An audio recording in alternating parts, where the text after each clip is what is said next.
राजस्थान का इतिहास। देखिए, बहुत लंबा टॉपिक है ये। मुख्य बातें ये है कि राजस्थान का इतिहास जो लिखा गया, उसके जनक यानी जो इतिहास लेखाकार है, पहला इतिहास लेखाकार, वो कर्नल जेम्स टॉड को माना गया है। कर्नल जेम्स टॉड का एक नाम और भी था, उन्हें घोड़े वाले बाबा कहते थे। और राजस्थान के इतिहास के बारे में इनकी एक पुस्तक बड़ी मशहूर हुई थी और सबसे पहले 1829 में लंदन में प्रकाशित हुई थी। कर्नल टार्ड की इस पुस्तक का नाम था annuls and antiquities of Rajasthan. तो ये बेसिक बात है। राजस्थान में शिलालेख जो हैं, दीवारों पर, पत्थरों पर जो इतिहास लिखा गया है, उसका भी बहुत लंबा चौड़ा इतिहास है और बहुत सारे शिलालेख हैं पूरे राजस्थान में। उनमें जैसे मंडोर का अभिलेख है। अब मंडोर का अभिलेख पे अगर कोई प्रश्न बनता है तो ये 685 ईस्वी में जोधपुर में लिखा गया था और इसमें गुर्जर जी नरेश जो थे बाउक, उनकी प्रशस्ति है, उनकी तारीफ है। तो ये मंडोर अभिलेख कहलाता है। इसी तरह से एक बिजोलिया अभिलेख है, बिजोलिया शिलालेख है। वह 1170 ईस्वी में भीलवाड़ा में लिखा गया था। उसके रचयिता थे गुणभद्र। और चले, उदयपुर के पास एक चीरवा है, चीरवा का अभिलेख है, 1273 ईस्वी में लिखा गया था। उसके जो प्रशस्तिकार हैं, लेखक, उनका नाम था रत्न प्रभु सूरी। इसी तरह से एक आमेर का लेख है, जयपुर में जो आमेर है, 1612 ईस्वी जयपुर में लिखा गया है। इसमें कछवाहा जो वंश जो था, उसको रघुवंश तिलक कहकर संबोधित किया गया था। तो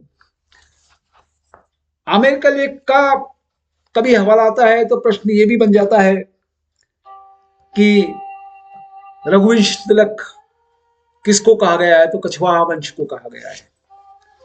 इसी तरह से बहुत सारे शिलालेख हैं। मानमौरी का शिलालेख देखिए, सन 713 ईस्वी में चित्तौड़गढ़ में लिखा गया था। इसमें भीम को अवंतीपुर का राजा बताया है। एक शिलालेख और है, राज प्रशस्ति। राजसमंद में जो नौचौकी की पाल है और नौचौकी की जो मूर्ति कला कहिए, चाहे नक्काशी कहिए, चाहे पत्थर पे जो खुदाई कहिए, उसमें एक राज प्रशस्ति के नाम से शिलालेख है। उस प्रशस्तिकार को लिखा, उसके प्रशस्तिकार का नाम था रणछोड़ भट्ट। एक प्रशस्ति की और बात करें हम, शिलालेख की, रणकपुर प्रशस्ति। रणकपुर में 1439 ईस्वी में इसे लिखा गया था और इसका जो मंदिर का इसका सूत्रधार था वो था देपाक। तो ये कुछ चुनिंदा मैंने शिलालेख की चर्चा की है। अब इसके बाद आइए, इसी तरह से राजस्थान में प्रशस्तियां और भी जगह बहुत सारी लिखी गई हैं, दीवारों पर ही नहीं, दीवारों पर तो शिलालेख होता है, कुछ प्रशस्तियां और भी लिखी गई हैं यत्र तत्र। उनमें से जैसे एक प्रशस्ति है अचलेश्वर की प्रशस्ति। अचलेश्वर कहाँ है? आबू में है। और इसमें पुरुष के अग्निकुंड से उत्पन्न होने का उल्लेख है कि पुरुष अग्निकुंड से उत्पन्न हुए हैं। इसी तरह से एक हर्ष अभिलेख है, सीकर में मिला है, 973 ईस्वी का है और उसमें चौहानों के वंशक्रम का उल्लेख है। बहुत सारे शिलालेख हैं, बहुत सारी प्रशस्तियां हैं। डूंगरपुर की प्रशस्ति है, डूंगरपुर में 1404 ईस्वी में लिखी गई थी और एक ऊपर गांव क्षेत्र कहलाता है, उसमें संस्कृत भाषा में इस प्रशस्ति को लिखा गया था, उत्कीर्ण किया गया था। चलिए, अब हम सिक्कों पे बात करें। सिक्के यानी मुद्रा। राजस्थान के इतिहास में सिक्कों का भी बड़ा महत्व है। तो सर्वप्रथम राजस्थान के चौहान वंश ने मुद्राएं जारी की थी। मुद्रा जारी करने का श्रेय सबसे पहले चौहान वंश लोगों को है। और अकबर ने भी राजस्थान में एक सिक्का जारी किया था चित्तौड़ की विजय के बाद। उस सिक्के का नाम था एलची। एलची सिक्का अकबर द्वारा जारी किया गया था। हम इसके आगे बढ़े और ताम्र पत्र पे आते हैं। इतिहास ताम्र पत्र, तांबे के पत्रों पे ही पहले प्रेस नहीं था, प्रिंटिंग नहीं थी, तो ताम्र पत्रों पे इतिहास लिखा जाता था। राजस्थान में ताम्र पत्र भी बहुत सारे हैं। आहड़ का ताम्र पत्र बड़ा मशहूर है, जो 1206 ईस्वी में लिखा गया था, और गुजरात के सोलंकी राजा भीमदेव द्वितीय का ताम्रपत्र है।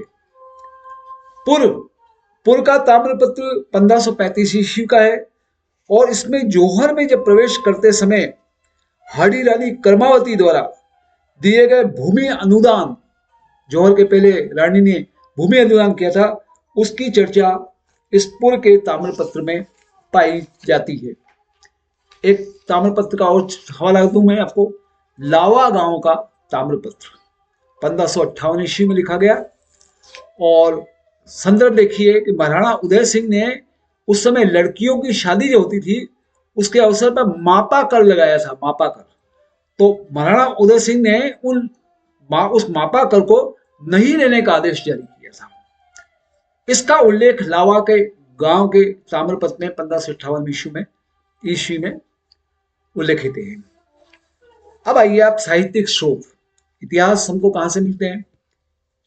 साहित्य से मिलते हैं। साहित्यिक स्रोत से भी हमको इतिहास की जानकारी मिलती है। तो साहित्यिक स्रोत में आप देखिए कि साहित्यिक स्रोत की जानकारी जिन साहित्य से मिलती है वो रास हैं, रासों हैं, वचनिका हैं, दवावेत हैं, प्रकाश हैं, वैली और ख्यात। इतने सारे साहित्यों में आपको इतिहास का स्रोत मिलता है। अब जैसे इसमें से खाली मैं ख्यात को लूं तो ख्यात का अर्थ होता है ख्याति, प्रसिद्धि, है ना। यह किसी राजा महाराजा की प्रशंसा में लिखी गई प्रशस्ति होती है ना, ख्याति लिखी जाती है, उसको ख्यात कहते हैं। ये ख्यात साहित्य जो है गद्य में लिखा गया था। एक साहित्य बड़ा मशहूर है, पृथ्वीराज राठौड़ ने लिखा था, उसका नाम था वैली कृष्ण रुक्मणी री। एक और मशहूर साहित्य है कन्हैयालाल सेठिया का लिखा हुआ पाथल और पीथल। इस तरह से ये दो एक ही साहित्य का मैंने नाम लिया है। अब आइए राजस्थान के महत्वपूर्ण ऐतिहासिक युद्ध में। देखिए, चित्तौड़ का युद्ध बड़ा मशहूर है, 1303 में हुआ था। राणा रतन सिंह और अलाउद्दीन खिलजी के बीच में हुआ था, और परिणाम यह हुआ था कि राणा रतन सिंह की इसमें हार हो गई थी। राजस्थान में एक हल्दी घाटी का युद्ध भी बड़ा मशहूर है। हल्दी घाटी का युद्ध भी जो हुआ था वो 1576 में हुआ था, और 1576 के इस युद्ध में महाराणा प्रताप और अकबर लड़े थे, और इसमें भी महाराणा प्रताप की हार हुई थी। मतीरे की राड़ एक बड़ा मशहूर युद्ध हुआ है। मतीरे की राड़ राजस्थान में 1644 में, ये अमर सिंह नागौर के थे और करण सिंह, इन दो के बीच में हुआ था, और उसमें अमर सिंह विजयी हुए थे। ये छोटा मोटा इतिहास आपको बताया। अब राजस्थान का जो प्राक और आद्य ऐतिहासिक युग है, प्राक मतलब शुरुआत का, प्रारंभ का, और आद्य शुरू का जो उसका ऐतिहासिक युग है, उस ऐतिहासिक की बात करें तो प्राक युग का मतलब हासिक युग जो है उसको प्राक युग कहते हैं। तो प्राक युग के कालखंड कौन से हैं? शुरू का इतिहास है, स्वाभाविक है, पाषाण युग है, फिर ताम्र युग है, फिर कांस्य युग है, मतलब प्रारंभ होता है पाषाण युग से, सब कुछ पत्थर का था। फिर ताम्र युग आया, तांबे का प्रचलन शुरू हुआ, और फिर कांस्य युग हुआ। तो प्रागैतिहासिक युग के ये तीन भाग हैं। इसमें अगर अपन और आगे चलें तो फिर ताम्र युग की जो बात हमने की, ताम्रयुगीन सभ्यताएं अगर हैं, ताम्रयुगीन सभ्यता में अगर आहड़ सभ्यता को देखें आप उदयपुर की, तो उसके प्राचीन शिलालेखों में आहड़ नाम के स्थान का पुराना नाम ताम्रवती अंकित है। ताम्रवती को आहड़ का एरिया कहलाया गया है। तो कभी ये प्रश्न बनता है ताम्रवती, आहड़, ताम्रयुगीन सभ्यता। चलिए अब इसके बाद हम आते हैं, इसी क्रम में एक शब्द आएगा आहड़ से ही संबंधित है, बनासियन बुल। बनासियन बुल, ये आहड़ में टेराकोटा की जो वृषभ आकृतियां हैं, वृषभ मतलब बैल, और टेराकोटा एक कला है, उस कला की आकृति में जो बैलों की आकृतियां मिली उसको कहते हैं बनासियन बुल, और ये आहड़ संस्कृति में मिली थी। अब कुछ सभ्यता की और बात करें हम शुरू की, ऐतिहासिक सभ्यताओं की, तो गिलुंड सभ्यता बड़ी मशहूर है। गिलुंड सभ्यता राजसमंद जिले में बनास नदी के तट पर एक ग्रामीण संस्कृति हुआ करती थी। गिलुंड गांव है, वहां की सभ्यता है। एक सभ्यता और भी राजस्थान की मशहूर है, ओझियाना सभ्यता। ओझियाना सभ्यता जो है, ओझियाना सभ्यता भीलवाड़ा जो जिला है, भीलवाड़ा जिला, उस भीलवाड़ा जिले के बदनौर गांव है, वो बदनौर गांव के पास एक कोठारी नदी है, उस कोठारी नदी पर स्थित है, और ताम्र पाषाणिक स्थल है, ताम्र युग का ही ये सभ्यता का नाम है। और आगे चलें, नीम का थाना में कांतली नदी, कांतली नदी के किनारे गणेश्वर एक जगह है, और इसे पुरातत्व का पुष्कर भी कहा जाता है। देखिए पुष्कर एक धार्मिक स्थान है, आप सब जानते हैं। अब पुरातत्व का पुष्कर का अगर नाम आता है तो नीम का थाना में ये कांतली नदी के किनारे है, और गणेश्वर इस स्थान को कहा गया है। और चले कुछ पुरानी सभ्यता में, तो कालीबंगा जो हनुमानगढ़ में है, ये एक दो नदियां थी वहां पर, दृश्यद्वती और सरस्वती नदी। इनकी घाटी के बाएं तट पर जो वर्तमान में आज जो घग्गर नदी है, उस क्षेत्र में ये कालीबंगा की, हनुमानगढ़ की हड़प्पा संस्कृति, उत्तर हड़प्पा संस्कृति डेवलप हुई थी। अच्छा, कालीबंगा का शाब्दिक अर्थ क्या है? प्रश्न बन सकता है। कालीबंगा का शाब्दिक अर्थ है काले रंग की चूड़ियां, काले रंग की चूड़ियां यानी कालीबंगा। इस क्रम में और चले अपन आगे, तो लोह युगीन संस्कृति पे आवे। जिस समय लोहे का इस्तेमाल शुरू हुआ था, उसमें एक सभ्यता आई थी, बेराट सभ्यता। राजस्थान की बेराट सभ्यता जो है, वो बेराट बाणगंगा नदी के किनारे, जो आज की तारीख में कोटपुतली बहरोड जिले का विराट नगर है, उसमें ये लोह युगीन सभ्यता डेवलप हुई थी, बेराट बाणगंगा नदी के किनारे। इसके बाद हम एक खेड़ा सभ्यता की बात करें। खेड़ा सभ्यता, जिसको नगर सभ्यता भी कहते हैं, यह टोंक जिला जो है उसमें उनियारा गांव कस्बा कहिए, उसके पास स्थित है। एक सभ्यता की बात और करें, नगरी सभ्यता या मध्यमिका। नगरी सभ्यता या मध्यमिका, यह सभ्यता चित्तौड़गढ़ में बेड़च नदी के तट पर स्थित है, और इसका ही प्राचीन नाम मध्यमिका था। तो ये कुछ सभ्यताओं की चर्चा हुई। एक सभ्यता और बताएं, सुनारी सभ्यता। सुनारी सभ्यता नीम का थाना की जो खेतड़ी तहसील है, उसमें जो कांतली नदी है उसके किनारे ये स्थित थी। एक सभ्यता नैनवा सभ्यता, ये बूंदी में है। बूंदी में ये सभ्यता डेवलप हुई थी उस युग में। एक तिलवाड़ा सभ्यता है। तिलवाड़ा बालोतरा जिला में लूणी नदी है। लूणी नदी के किनारे जो ये एक सभ्यता डेवलप हुई थी, जो ताम्र पाषाण कालीन का युग की सभ्यता का नाम है। ये कुछ सभ्यताएं थी। और इसके बाद हम राजस्थान के प्रारंभिक इतिहास और फिर राजपूतों की उत्पत्ति वाले युग में आते हैं। प्राक युग निकल गया, पाषाण युग, ताम्र युग निकल गया। उसके बाद राजस्थान के जो प्रारंभिक इतिहास है, प्रारंभिक इतिहास पर जब हम आते हैं तो देखिए, जो राजस्थान का प्रारंभिक ऐतिहासिक काल है, 1000 ईसा पूर्व से लेकर 300 ईसा पूर्व तक का, उसको कहते हैं महाजनपद काल। उसमें कुछ जनपद थे। जनपद का मतलब जहां, जैसे लोकतंत्र जनतंत्र में हमारे राज्य हैं ना, इस तरह से जनपद। तो एक था शिवी जनपद। शिवी जनपद का क्षेत्र क्या था, चित्तौड़ का जो माध्यमिका या मध्यमिका क्षेत्र है, उसमें ये शिवी जनपद डेवलप हुआ था। एक शालू, शालू जनपद है, इसका क्षेत्र था मत्स्य राज्य के उत्तर में, अलवर में। तो ये एक दो जनपद की चर्चा की है। उसके बाद शायद जो राजपूत युग आया और उसका जो उत्पत्ति सिद्धांत है, तो राजस्थान में राजपूत काल बड़ा मशहूर रहा है। राजपूत काल की अवधि थी 7वीं से 12वीं शताब्दी के बीच की। अच्छा, राजपूताना शब्द कहाँ से आया? राजपूताना शब्द 1800 ईस्वी में जॉर्ज थॉमस द्वारा दिया गया था। तो ये थोड़ा राजपूतों के बारे में 2-4-5 पॉइंट है। मैं इसके बाद आता हूँ मेवाड़ का इतिहास पे। मेवाड़ के इतिहास में एकलिंग जी जो जगह है उदयपुर के पास, वो गुहिलों द्वारा निर्मित थी, गुहिलों। और 10वीं शताब्दी के सबसे पुराने मंदिर जो हैं उसमें से एक ये एकलिंग जी का मंदिर है, जो मेवाड़ के इतिहास में, जब भी मेवाड़ का इतिहास चर्चा होती है, एकलिंग जी के मंदिर की चर्चा होती है।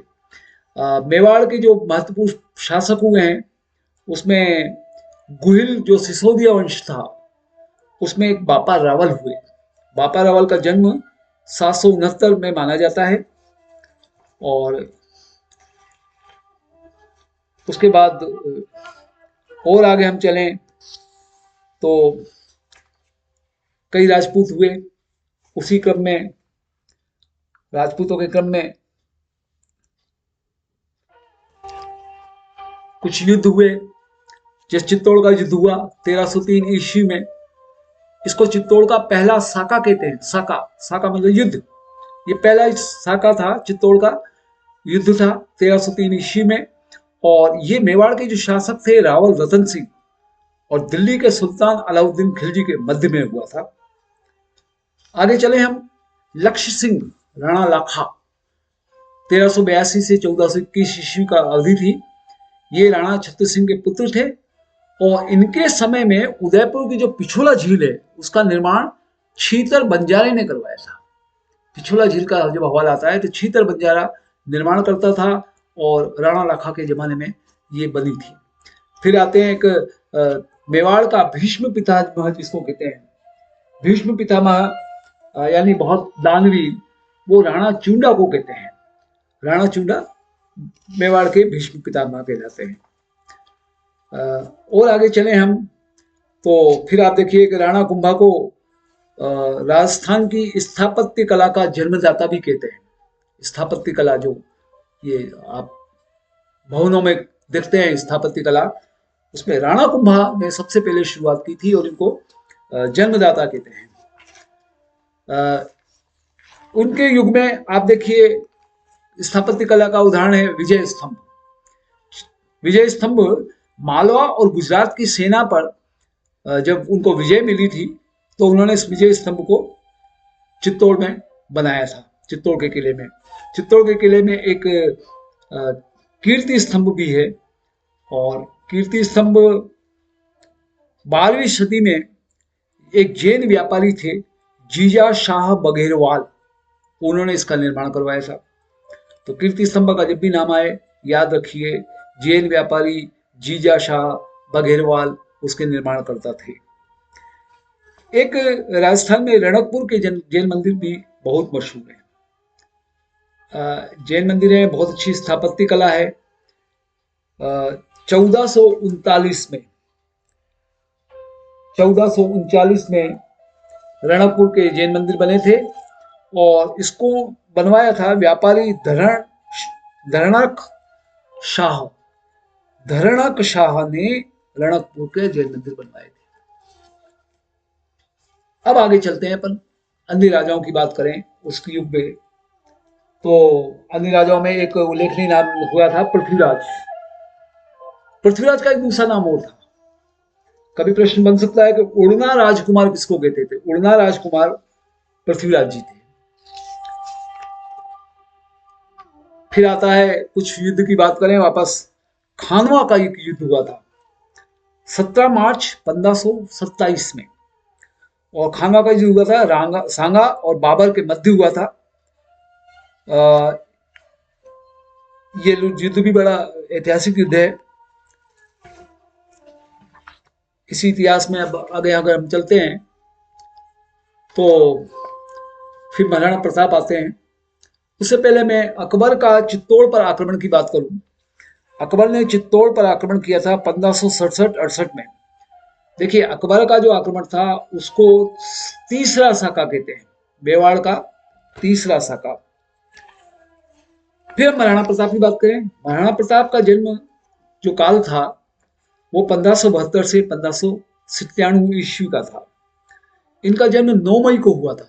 9 मई 1540 को। और कुंभलगढ़ का जो एक महल है, बादल महल, जूनी कचेरी भी कहते हैं, जूनी कचेरी बादल महल, उसमें महाराणा प्रताप कुंभलगढ़ में उनका जन्म हुआ था। और महाराणा प्रताप का बचपन का नाम था कीका। अगर कीका नाम से पूछा जाए प्रश्न तो कीका मतलब महाराणा प्रताप। उसके बाद एक बड़ा मशहूर नाम है राजस्थान का, भामाशाह, यानी जो बहुत दानवीर है, बहुत जिन्होंने संकट पे अपने राजा को बहुत बड़ा धनराशि दी, भामाशाह नाम। तो भामाशाह जो थे वो 1578 ईस्वी में एक चूलिया गांव है, उसमें प्रताप की मुलाकात भामाशाह से हुई। और भामाशाह ने जब देखा कि प्रताप संकट में है तो चूलिया गांव में 1578 ईस्वी में भामाशाह नाम के व्यक्ति ने बहुत बड़ी धनराशि महाराणा प्रताप को दी। इसी क्रम में बात करें तो मेवाड़ की राजधानी जब चावंड थी, सलूमल के पास चावंड एक जगह है, उसमें हल्दी घाटी का युद्ध के पश्चात प्रताप ने 1585 में इस मेवाड़ की नई राजधानी चावंड में स्थापित कर दी, है ना। पहले राजधानी अमृतसर थी और हल्दी घाटी का युद्ध हुआ, उसके पश्चात महाराणा जी प्रताप जी चावंड में राजधानी बना के चले गए। चलिए, इसके आगे हम आते हैं कि महाराणा प्रताप के जीवन का कुछ घटनाक्रम और बता दें कि प्रताप को मेवाड़ केसरी भी कहते हैं और हिंदुआ सूरज भी कहते हैं। ये मेवा प्रताप के नाम है, कीका तो बचपन का नाम, और मेवाड़ केसरी और हिंदुआ सूरज। इसके बाद अपन आते हैं महाराणा जगत सिंह। उदयपुर का एक मशहूर नाम है महाराणा जगत सिंह। 1628 से लेकर 1652 ईस्वी का इनका कार्यकाल था। उदयपुर में जो जगन्नाथ राय का मंदिर है, जगदीश मंदिर, आज की तारीख में जो जगदीश मंदिर है मशहूर, वो महाराणा जगत सिंह का बनाया हुआ था। इस क्रम में और आगे चले हम तो फिर आते हैं, बहुत सारे महाराणा मेवाड़ में हुए हैं राजपूत। एक संग्राम सिंह द्वितीय की बात करूं, 1710 से लेकर 34 ईस्वी के बीच में इनका कार्यकाल है। और उदयपुर में जो बहुत मशहूर एक पर्यटन स्थल है, आपको नाम सुना हो, सहेलियों की बाड़ी।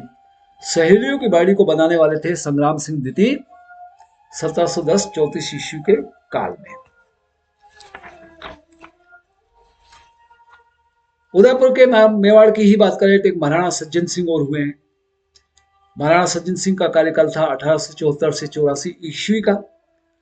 और 20 अगस्त 1880 को महाराणा ने शासन प्रबंध और न्यायकाली के लिए महेंद्राज सभा की स्थापना की। प्रशासनिक व्यवस्थाओं की दृष्टि से एक महेंद्राज सभा का जो स्थापना की गई थी वो महाराणा सज्जन सिंह ने उस जमाने में की थी। तो ये मेवाड़ का इतिहास था। राजस्थान के इतिहास में हम आगे बढ़ें तो एक काल आता है राठौड़ राजवंश और मारवाड़ का इतिहास। इसमें जो राठौड़ राजा हुए हैं, एक बड़ा मशहूर नाम है राव चूंडा, या जिनको चामुंड राय भी कहते हैं। 1394 से 1423 ईस्वी का कार्यकाल है। उनकी पत्नी थी चांद कंवर। चांद कंवर ने जोधपुर में जो आज चांद बावड़ी है, उस चांद बावड़ी का निर्माण कराया था उनकी पत्नी चांद कंवर ने, राव चूंडा की पत्नी ने। इसी तरह से इतिहास आगे बढ़ता है। और मैं कुछ शब्द का इसलिए कि ऑब्जेक्टिव जो क्वेश्चन आते हैं प्रीलिम में, तो आपसे लंबे चौड़े इतिहास का कार्यकाल या ईयर या सन और वो नहीं पूछते हैं, कोई डेस्क्रिप्टिव तो है ही नहीं, निबंधात्मक प्रश्न तो है ही नहीं। ऑब्जेक्टिव प्रश्न है, तो ऑब्जेक्टिव प्रश्न में इसी तरह के जो मशहूर नाम हैं, मशहूर शब्द हैं, उन पे प्रश्न पूछे जाते हैं। इसलिए मैंने चुनिंदा जो चीजें ली हैं वो यही ली हैं। एक रूठी रानी शब्द आपने सुना होगा, उसको उमादे भी कहते हैं। उमादे, उमादे मतलब रूठी रानी, उमाद, है ना। ये कौन थी रूठी रानी? मालदेव की रानी थी, और जैसलमेर के जो लूणकरण भाटी थे उनकी राजकुमारी थी। ठीक है ना। तो किसी बात पर रूठ गई होंगी तो उनका नाम रूठी रानी इतिहास में मशहूर हो गया। मालदेव की रानी और जैसलमेर के लूणकरण भाटी की राजकुमारी का। फिर हम इसी क्रम में और आगे चलें तो एक वीर दुर्गादास हुए, मशहूर नाम। वीर दुर्गादास जसवंत सिंह के मंत्री थे।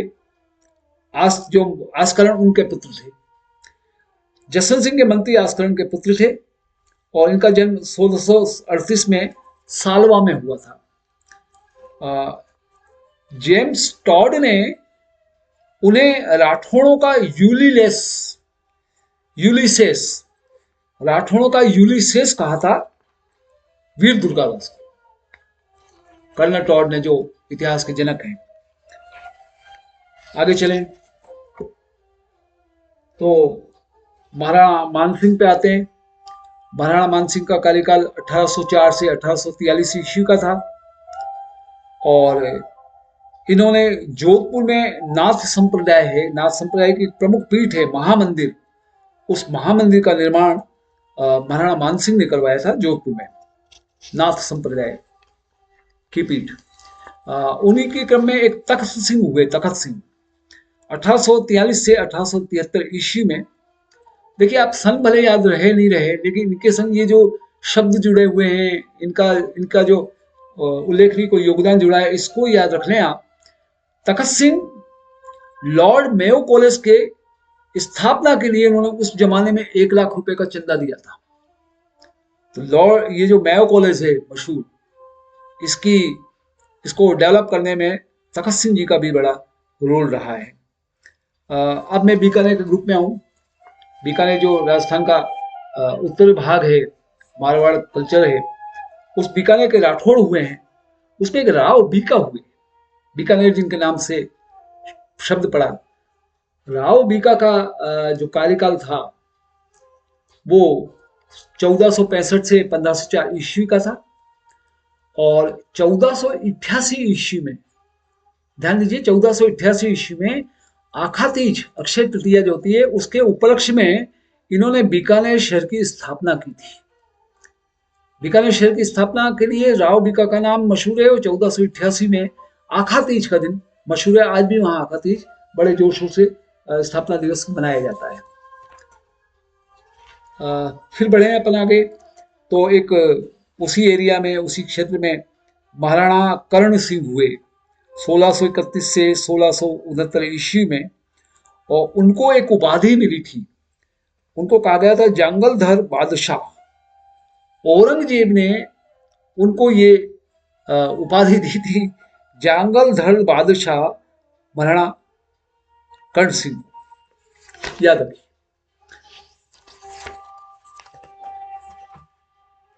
हम फिर बढ़े आगे इतिहास में तो एक सावंत सिंह हुए 1706 से 1748 ईस्वी के कालांश में।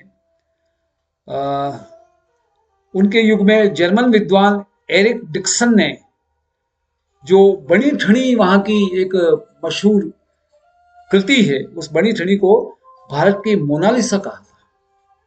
बनी ठनी एक महिला का तस्वीर है, बहुत सुंदर तस्वीर है। राजस्थान की कला का भी जिक्र आएगा तो बनी ठनी का नाम आएगा। उस बनी ठनी को जर्मन विद्वान एरिक डिक्सन ने भारत की मोनालिसा कहा था। मोनालिसा जो पेरिस की बड़ी मशहूर लेडी की तस्वीर है, उसकी मुस्कान बड़ी मशहूर है। तो अगर ये पूछा जाए कि भारत की मोनालिसा कौन है, तो वो बनी ठनी है। चलिए, अब एक इतिहास का कालखंड हम पकड़े, गुर्जर प्रतिहार वंश। गुर्जर प्रतिहार वंश और परमार वंश, ये 6वीं शताब्दी से लेकर 12वीं शताब्दी तक इनका राजस्थान में कार्यकाल था। इनके युग की जब हम बात करेंगे तो इनमें आबू के परमार हुए हैं, मशहूर हैं, बहुत सारे दूसरे भी राजा हुए, लेकिन सिलेक्टेड की बात कर रहा हूं मैं।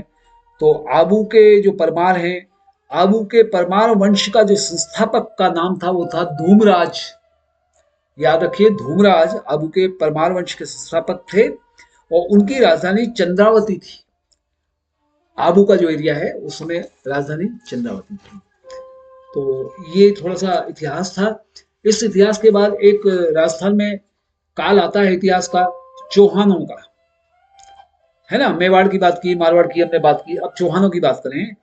तो चौहान में एक बड़ा मशहूर नाम है वासुदेव चौहान। ये चौहान राज्य के संस्थापक थे और 551 ईस्वी में इन्होंने चौहान वंश का स्थापना की थी और उनकी चौहानों की प्रारंभिक राजधानी उन्होंने बनाई थी अहि छत्रपुर। अहि छत्रपुर। उसी काल में फिर बाद में आए विग्रहराज तृतीय। विग्रहराज तृतीय आए थे। उनके पुत्र पृथ्वीराज प्रथम ने 1105 में 1105 ईस्वी में चालुक्यों से पुष्कर के ब्राह्मणों को लूटने से बचाया था। पुष्कर के ब्राह्मणों को चालुक्य लोग लूट लेते थे, तो पृथ्वीराज प्रथम ने बचाया और परम भट्टारक महाराज धीराज परमेश्वर की उपाधि फिर उनको मिली। किनको? विग्रहराज तृतीय के पुत्र पृथ्वीराज प्रथम को ये उपाधि मिली थी इस खुशी में कि उन्होंने ब्राह्मणों को लुटने से बचाया। परम भट्टारक महाराज धीराज परमेश्वर।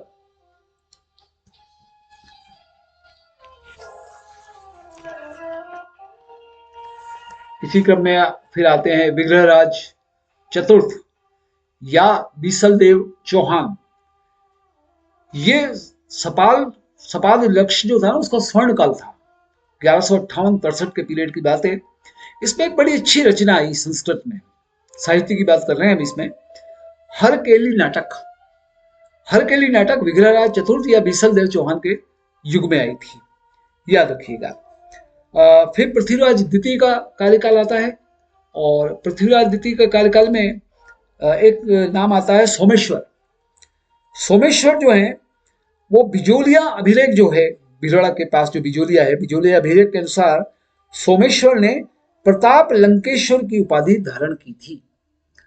यदि पूछा जाए प्रताप लंकेश्वर कौन थे तो वो सोमेश्वर थे पृथ्वीराज द्वितीय के क्रम में। इस इतिहास खंड में आगे और जब चलते हैं, रणथंभौर के चौहान की बात करें, एक हुए थे हम्मीर। हम्मीर हुए थे 1282 और 1301 के बीच में और उनकी उपलब्धियों में एक मशहूर किताब आई थी श्रृंगार हार। ये उनके जमाने में जो साहित्य की जो अच्छी विकास हुआ था उसमें श्रृंगार हार नाम की किताब लिखी गई थी हम्मीर के युग में। हम उसके बाद आते हैं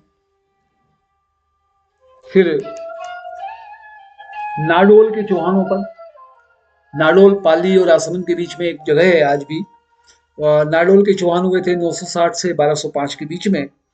फिर उसी के आगे चलते हैं तो जालोर के चौहान हुए थे। जालोर के चौहान को सोनगरा चौहान भी कहते हैं और जालोर का ये जो क्षेत्र है उस संबंध में कहा गया है कि ऋषि जाबाली जो थे उनकी तपोभूमि थी, वहां तपस्या करते थे ऋषि जाबाली और इसलिए उस क्षेत्र को जाबलीपुर कहते थे और जो अब उसका नाम जालोर हो गया। तो प्रश्न ये बनता है कि जालोर का पुराना नाम क्या है? जाबालीपुर था और जाबालीपुर को ऋषि जाबाली की तपोभूमि होने के कारण ये नाम दिया गया था। और आगे चलिए तो हल्दी आते हैं, बूंदी, कोटा, राजस्थान का पूर्वी भाग। वहां पर जो शासक हुए हैं वो भी चौहान थे। उसमें एक उल्लेखनीय बात है कि देव सिंह ने 1241 ईस्वी में बूंदा मीणा से इस भाग को छीना था। वहां बूंदा मीणा का राज्य था, उससे इस भाग को छीन कर देव सिंह ने यहाँ बूंदी राज्य की स्थापना की थी। बड़ा मशहूर हुआ था बूंदी राज, वो बूंदा मीणा से छीना गया था। आगे चले, बूंदी में राव शत्रुशाल हाड़ा हुए 1621 से 1658 के कालांश में ईस्वी में, और बूंदी में इनकी 84 खंभों की छतरी बनी हुई है। 84 खंभों की छतरी का युग है राव शत्रुशाल हाड़ा का, और 84 खंभों की छतरी का निर्माण करवाया था राव अनिरुद्ध के भाई देवा ने। राव अनिरुद्ध के भाई देवा ने इस छतरी का निर्माण कराया है। उसी क्रम में एक अगले शासक की बात करूं मैं, राव उमेद सिंह 1749 से 1770 ईस्वी। देखिए, सन को याद करने में, रटने के लिए ज्यादा परेशान नहीं हुई है आप, तो ये जो कंटेंट में कह रहा हूं उस पर थोड़ा ध्यान दीजिए। राव उमेद सिंह यानी कोटा, आज कोटा में आप नाम जाए तो राव उमेद सिंह का नाम बड़ा मशहूर है। इन्होंने अपने जीवन काल में स्वयं की सोने की मूर्ति बनाकर उसका अंतिम संस्कार कराया। राजस्थान के इतिहास की विशेषताएं देखिए, स्वयं की सोने की मूर्ति बना रहे हैं, अंतिम संस्कार करवा रहे हैं। ये एक ऐतिहासिक घटना है, इसलिए मैंने इसको स्पेशली इस लेक्चर में लिया है। ये था इनके राव उमेद सिंह का कार्यकाल में। और उमेद सिंह का एक बड़ा मशहूर घोड़ा था, जिसे महाराणा प्रताप का चेतक घोड़ा था, ऐसे उमेद सिंह के घोड़े का नाम हुंजा था, हुंजा। वो भी बड़ा वफादार, वो बड़ा बहादुर घोड़ा था, जैसा महाराणा प्रताप का चेतक हुआ करता था। उसी क्रम में वही हाड़ा राजवंश आता है कोटा का। कोटा के चौहानी थे, वो भी हाड़ा राजवंश था। उसमें एक महाराव भीम सिंह हुए। कोटा में आज भी बहुत सारी बिल्डिंगों के नाम, बहुत सारी संस्थाओं के नाम उन महाराणा भीम सिंह के नाम से ही हैं। भीम सिंह जी का इतिहास 1707 से 1720 ईस्वी का चला, और उस समय उन्होंने कोटा का नाम बदलकर, कोटा था का नाम हुआ करता था, कोटा का नाम बदलकर नंदग्राम कर दिया। तो कोटा का एक पुराना नाम नंदग्राम भी है, वापस आज कोटा है, लेकिन बीच में कोटा का नाम नंदग्राम भी हो गया था। इस प्रकार ये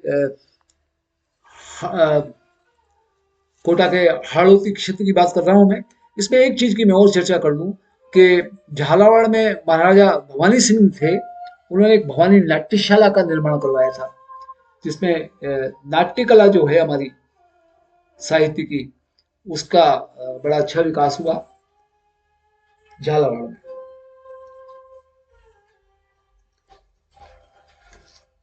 अब मैं इसके बाद कछवाहा वंश पे आता हूं, जो आमेर का इतिहास है। आमेर यानी जयपुर के पास का जो कछवा वंश रहा है, उसकी कुछ चर्चा करूं। उसमें एक दूल्हे राय हुए थे। दूल्हे राय 1137 ईस्वी में हुए थे, और ये कछवा वंश के संस्थापक थे। प्रश्न अगर बनता है कि कछवा वंश के संस्थापक कौन थे, तो वो दूल्हे राय थे। उस क्रम में राजा कोकिल देव के पश्चात, दूल्हे राय के बाद राजा कोकिल देव आए, और कोकिल देव के पश्चात राजदेव नाम का एक व्यक्ति था, उसने आमेर के महलों का निर्माण करवाया। जो आज मशहूर आमेर के महल हैं, उनका निर्माण करता राजदेव नाम का व्यक्ति था। और उस आमेर के महलों का पुराना नाम क्या था? कदमी महल। आज भी पुराने लोग कदमी महल कहते हैं उसको, ये शब्द याद रखिएगा। उस क्रम में इन्हीं आमेर के कछवा वंश में आगे एक भगवान दास हुए, या भगवंत दास, दोनों कुछ भी कहिए, 1573 से 1589 ईस्वी में। और जहांगीर ने उन्हें सुल्तान निशा, निशा मतलब रात, रात के सुल्तान, सुल्तान ए निशा की उपाधि दी थी जहांगीर साहब ने। और आगे बढ़े तो फिर युग आता है इसी में औरंगजेब और मिर्जा राजा जय सिंह का। ये सब जयपुर आमेर का इतिहास में बता रहा हूँ। औरंगजेब और राजा जय सिंह का जो कार्यकाल था, उसमें 11 जून 1665 को एक बड़ी मशहूर संधि हुई थी, ट्रिटी जिसको कहना चाहिए। दो राजाओं के बीच में युद्ध को समाप्त करने के लिए संधि होती, उसका नाम था पुरंदर की संधि। 11 जून 1665 में औरंगजेब और मिर्जा राजा जय सिंह के बीच में। अच्छा, मिर्जा राजा सिंह ने बहुत सारे सांस्कृतिक कार्य भी कराए थे। जैसे जयपुर में जो जयगढ़ किले का निर्माण है ना, वो राजा जय सिंह का कराया हुआ है। और याद रखिए कि जयगढ़ के किले का एक दूसरा नाम है चिल्ह का टोला। चिल्ल, चिल्ल का टोला जयगढ़ का दूसरा नाम है। फिर आते हैं सवाई जयसिंह द्वितीय, 1700 से 1743 ईस्वी का राजकाल। और उसमें जो अंतिम हिंदू नरेश थे उन्होंने उस जमाने में अश्वमेघ यज्ञ करवाया था, और सवाई जयसिंह द्वितीय का वास्तविक नाम था विजय सिंह। ये अंतिम हिंदू नरेश हुए, लेकिन अंतिम हिंदू नरेश ने अश्वमेध यज्ञ करवाया था। तो ये सारा इतिहास आमेर उसका है, जयपुर का। और उसी पीरियड में आप देखिए वास्तुशास्त्र में भी बड़ा अच्छी विकास हुआ सवाई जयसिंह द्वितीय के समय। सवाई जयसिंह द्वितीय के समय जो सांस्कृतिक कार्य हुए उसमें ये जो विकास हुआ उसमें उल्लेखनीय बात करें तो एक हुए थे पंडित विद्याधर भट्टाचार्य। इन्होंने बंगाल के प्रसिद्ध एक वास्तुकार हैं उनके द्वारा जयपुर शहर का डिजाइन तैयार करवाया था। पंडित विद्याधर भट्टाचार्य ने सवाई जयसिंह द्वितीय के समय पे जयपुर शहर का डिजाइन, पंडित विद्याधर भट्टाचार्य। फिर उसके बाद जयपुर राजधानी बनती गई और वो सारा इतिहास चल ही रहा है, आप जानते हैं। हम इसके बाद आते हैं तो फिर आते हैं हमारे सवाई माधो सिंह। तो इनके राज में जो इतिहास बढ़ता है तो सवाई प्रताप सिंह हुए, और प्रताप सिंह की सांस्कृतिक उपलब्धि क्या थी? जयपुर का जो अभी विश्व प्रसिद्ध हवा महल है, हवा महल का जो वास्तुकार का नाम था वो था लालचंद उस्ता। लालचंद उस्ता ने हवा महल को बनाया था, और 1799 ईस्वी में इसका निर्माण जयपुर में सवाई प्रताप सिंह के कार्यकाल में हुआ था। सवाई प्रताप सिंह के कार्यकाल में 22 विद्वान उनके दरबार की शोभाएं बढ़ाते थे, और जिन्हें प्रताप या गंधर्व बाईसी कहा जाता था। गंधर्व बाईसी मतलब 22 विद्वान जो सवाई प्रताप सिंह के दरबार में विद्वान हुआ करते थे। उसके बाद सवाई राम सिंह द्वितीय आते हैं 1835-80 ईस्वी में, और उन्हें सितारे हिंद की उपाधि से सम्मानित किया। सितारे हिंद सवाई राम सिंह द्वितीय को। इनके टाइम पे भी बड़ा सांस्कृतिक उपलब्धियां हुई, एक से एक शानदार। उसकी अगर हम चर्चा करें तो सांस्कृतिक उपलब्धियों में इनके युग में ब्रिटेन के राजकुमार एडवर्ड पंचम का आगमन हुआ था, और उस आगमन के समय में जयपुर शहर को 1868 ईस्वी में गुलाबी रंग से रंगवाया गया था। आज जो जयपुर का गुलाबी रंग मशहूर है वो आप देखिए कि सवाई राम सिंह द्वितीय के समय में ब्रिटेन के राजकुमार एडवर्ड पंचम के पधारने पर 1868 ईस्वी में गुलाबी रंग बनाया, और इसी कारण से आज उसका नाम गुलाबी नगर या पिंक सिटी है। इन्हीं के राज में सवाई राम सिंह द्वितीय के राज में ही 1876 ईस्वी में जयपुर का जो अल्बर्ट हॉल है उसकी नींव रखी गई थी। और अल्बर्ट हॉल की नींव रखने वाले जो वास्तुकार थे उनका नाम था sir Steven Jacob. Sir Steven Jacob. अब इसके बाद इतिहास आगे बढ़ता है।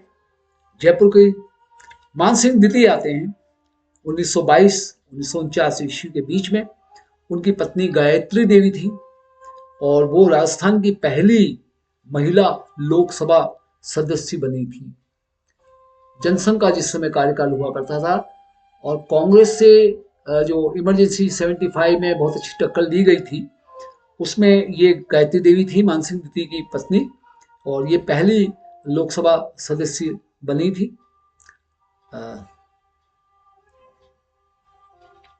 इतिहास फिर आगे बढ़ता है, और फिर महाराजा एक शिवदान सिंह हुए हैं 1857 से 1874 की ईस्वी के अवधि में।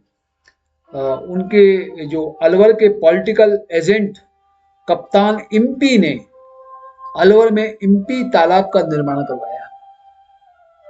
प्रश्न अगर बनता है कि इम्पी तालाब अलवर को किसने बनाया? तो कप्तान इम्पी थे, अलवर के पॉलिटिकल एजेंट थे, उन्होंने बनवाया था। तो ये इतिहास का क्रम खत्म होता है। उसके बाद हम जयपुर से चलकर जैसलमेर आते हैं, और जैसलमेर में भाटी वंश हुआ करता था। जैसलमेर के भाटी वंश की हम चर्चा करें थोड़ी बहुत। उसमें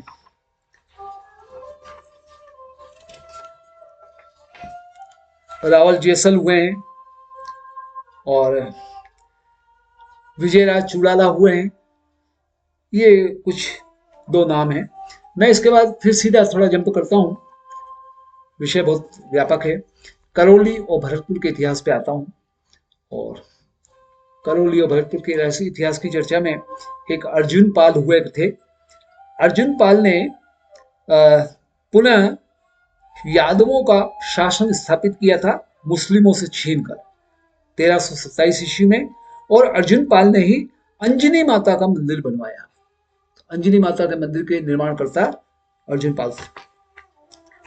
उसके बाद आते हैं सूरजमल। सूरजमल 1756 से 1763 ईस्वी का कार्यकाल है उनका। और ये 1754 ईस्वी में इन्होंने दिल्ली पर आक्रमण किया, और वहां से वो नूरजहां का एक झूला था उसको उठा कर ले आए, और इन झूलों को उन्होंने डीग के जो महलों में है उसमें स्थापित करवाया। तो सूरजमल जी का भी नाम इस रेफरेंस में याद किया जाता है। और सूरजमल जाटों का प्लेटो था। प्लेटो एक बहुत मशहूर, जो अफलातून जिनको कहते हैं हम, विश्व में बड़ा मशहूर, ऐसा इनको सूरजमल जी को जाटों का प्लेटो कहते हैं। ये एक तरह से लोक शब्द हैं। इतिहास ये पुराना खत्म होता है, और इतिहास क्रम जब आगे बढ़ेगा तो हम आगे और भी कुछ चर्चा करेंगे, वो हम अगले लेक्चर में लेंगे। कंटिन्यू कीजिए। धन्यवाद।